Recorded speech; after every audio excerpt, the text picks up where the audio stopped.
আসসালামু আলাইকুম। আমরা সবাই পড়াশোনা করি, কিন্তু একটা বড় সমস্যা হলো পড়া ঠিক মতো মনে থাকে না।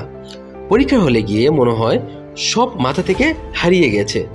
আজ আমি আপনাদের সাথে শেয়ার করব পড়ালেখা মনে রাখার সেরা 5টি বৈজ্ঞানিক কৌশল। এই টেকনিকগুলো যদি আপনি ব্যবহার করেন তাহলে শুধু পরীক্ষা না, জীবনের যে কোনো জায়গায় আপনার শেখা জ্ঞান কাজে লাগাতে পারবেন। তাহলে চলুন শুরু করা যাক। প্রথম কৌশল হচ্ছে পড়া ভাগ করে নেওয়া। এই সিস্টেমকে বলা হয় প্রোমোদোরো টেকনিক। অনেকেই একসাথে 3 থেকে 4 ঘন্টা বসে পড়ে, কিন্তু আমাদের মস্তিষ্ক এতক্ষণ একটানা মনোযোগ ধরে রাখতে পারে না।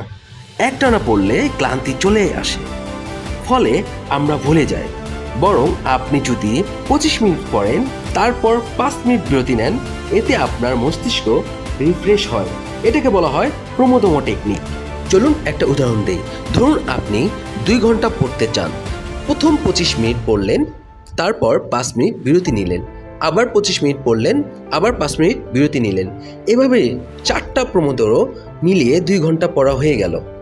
এই টেকনিক ব্যবহার করলে আপনার মনোযোগও বাড়বে, পড়াশোনা মনে রাখা সহজ হবে। 5টি কৌশলের মধ্যে দ্বিতীয় কৌশল অন্যতম। দ্বিতীয় কৌশল হল নোট বা মাইন্ড ম্যাপ তৈরি করা। শুধু চোখ দিয়ে পড়লে আমরা সহজে ভুলে যাই, কিন্তু যখন লিখে আমরা রাখি তখন আমাদের মস্তিষ্ক একই তথ্যকে দুইভাবে প্রক্রিয়া করে। যেমন একবার চোখ দিয়ে, আরেকবার হলো হাত দিয়ে। এর কৌশল কেমন? যে প্রতিদিন পড়ার সময় গুরুত্বপূর্ণ শব্দ, সংজ্ঞা, ফর্মুলা আলাদা খাতায় লিখুন। যেমন রঙিন কলম দিয়ে হাইলাইট করুন। মাইন্ড ম্যাপ বা চার্ট ব্যবহার করুন, এতে এক নজরে অনেক কিছু মনে রাখা সম্ভব। আমরা উদাহরণের মাধ্যমে আমরা শিখি।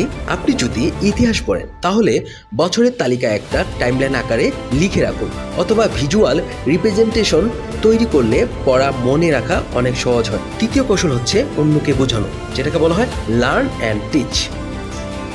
এই পদ্ধতিতে আমরা যখন অন্যকে কিছু বোঝাই, তখন আমাদের মস্তিষ্ক তথ্যকে আরও গভীরভাবে ধরে রাখে, কারণ বোঝাতে গেলে আমাদের নিজেও পরিষ্কারভাবে বুঝতে হয়। যেমন আপনি যখন বাংলা ব্যাকরণ পড়লেন, এখন চেষ্টা করেন যে সেটা আপনার বন্ধুকে বুঝিয়ে বলতে, অথবা আপনার সামনে দাঁড়িয়ে নিজেই নিজেকে শেখানো। এই পদ্ধতিকে বলা হয় ফেইমেন টেকনিক। এটা ব্যবহার করলে আপনার পড়া অনেক দীর্ঘ সময় মস্তিষ্কে থেকে যাবে। চতুর্থ কৌশল হলো বিরতিতে বিশ্রাম নেওয়া। একটানা পড়া শুধু মস্তিষ্ক নয়, শরীরকেও ক্লান্ত করে দেয়। তাই পড়াশোনার মাঝে ছোট বিরতি নিন। এখন প্রশ্ন হচ্ছে, কি করবেন বিরতিতে? একটু হাঁটাহাঁটি করুন, পানি পান করুন, জানলার বাইরে তাকিয়ে প্রকৃতি উপভোগ করুন। চাইলে 5 মিনিট শুয়ে চোখ বন্ধ করে রাখুন। এতে আপনার মস্তিষ্ক নতুন এনার্জি পাবে।